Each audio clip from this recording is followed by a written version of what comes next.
I've been waiting for you, Obi-Wan. We meet again at last. The circle is now complete. Hello, I'm Dylan Campbell. I'm here with Charles Ross, the one-man Star Wars performer.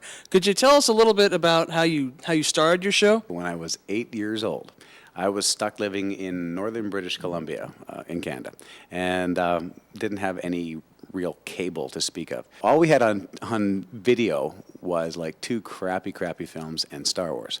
So I watched Star Wars over 400 times. It's a huge waste of time, but with that knowledge, with that negative time spent, I used it for good. So, when I was about 27 years old, I decided to make a one-man show. Star Wars. I take away all the costumes, all the sets, all the props, all the special effects that you see in the original trilogy from the 1970s and the 1980s, and it's just me on stage. So if you saw the show, I mean, I sweat like a freak.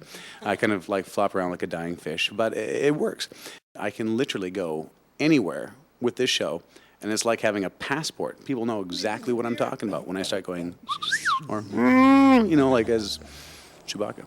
So what was your first performing experience like? As a matter of fact, it was taken a lot better than I thought it would. This originally started off as just a comedy sketch. I was doing stand-up. I was also, acting and going wherever the work was, doing a bit of TV, a bit of film.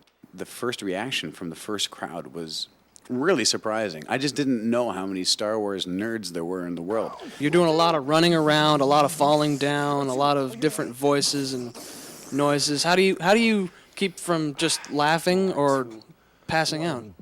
Well, actually, I don't try to stop from passing out, and I don't try to stop laughing. If I find something funny, honestly funny, I'm going to laugh at it. That's the great thing about doing a one-man show or a one-person show, is that you make the rules. No one else is telling you what you can and can't do. So if I decide I want to laugh, or if somebody sneezes, or a telephone goes off in the show, you are going to get in trouble for it.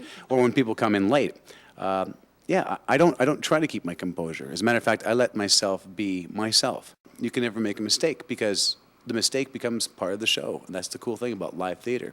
So what advice would you give to anyone who's preparing to go into a similar line of work? Don't do it. No, I'm just joking. Keep your head on your own shoulders. Don't think too far ahead. Let things actually happen.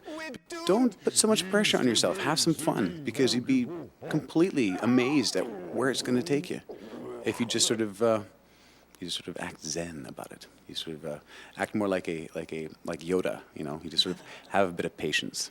You never know where you're going to be, what you're going to do. I was saying to you before, I'm going to Scotland. I'll be in the UK. I'm going to be going to the United Arab Emirates, Dubai, basically right there in the Middle East with the show. I went to Turkey with the show, and I never had that sort of, intention. I wasn't thinking, I got to do a one-man show so I can go to Dubai and the United Arab Emirates. But next thing you know, I'm going there. You need to just let things happen. So do you really have any plans, as to what you're going to do next? You said you did Lord of the Rings as a sketch. What's coming after Star Wars? Well, actually, I am working on a screenplay right now, which is a rather strange screenplay, which is good.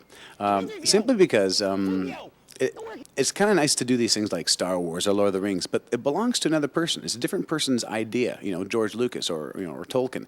And I've always had, ideas in my own head. And I thought, well, wouldn't it be nice to sort of put something out there into the world?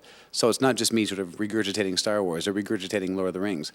I'm going to try to put something out there. So what would you say is one of the most difficult things about doing a one-man show? One of the most difficult things about doing a one-man show is doing a one-man show. Trying to just sort of deal with the fact that it's just you. When the show is done, I have to go back to the dressing room, and who do I talk to but me? It's like, how was the show? It was great. Oh, that's good. If I can't get into a fight with myself, I can't argue. If the show didn't go well, I have no one to blame but me. So you kind of have to keep your spirits up, and some days it's hard to keep your spirits up. You kind of have to sort of keep your grin going and try to find the things that make you happy. And honestly, it's the audience that makes you happy, because every audience is different, and that's the cool part about doing a one-man show. This is Charles Ross, the one-man Star Wars trilogy performance. This guy's really funny. I'd suggest checking him out if you can. So, care to sign off? Sign off. Thanks. Come see the show, or I'll come to your house and do the show in your living room. R2, that way. R2! R2! R2, are you alright? Oh.